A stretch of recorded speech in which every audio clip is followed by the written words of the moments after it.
కొంతమందికి same question అడిగారు. అందులో 4 ఇయర్స్ పాప నుంచి 90 ఏళ్ల తాత వరకు ఉన్నారు.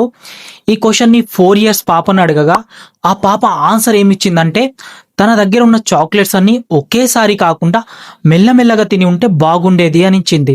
సేమ్ క్వశ్చన్‌ని ఒక 10, 12 ఇయర్స్ ఉన్న బాబుని అడిగితే, ఆ బాబు ఇలా అన్నాడు, "నా దగ్గర ఉన్న టాయ్స్ అంటే ఆట వస్తువులని విరగొట్టకుండా అలాగే పెట్టుకుంటే బాగుండేది" అని.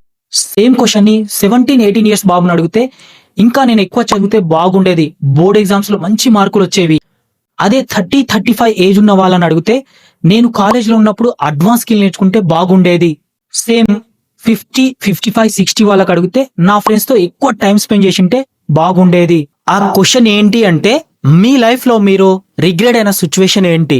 ఇప్పుడు ఇదే క్వశ్చన్‌ని 70-90 ఏజ్ ఉన్న వాళ్ళకి అడిగితే, వాళ్ళు ఏమన్నారో తెలుసా?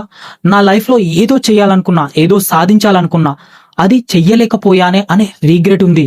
ఫైనల్‌గా నేను చెప్పేది ఒకటే. నువ్వు అనుకున్నది చెయ్యి. నువ్వు నీలాగా ఉండు. ఎందుకంటే నీ లైఫ్‌లో మళ్ళీ నువ్వు రిగ్రెట్ అవ్వొద్దు.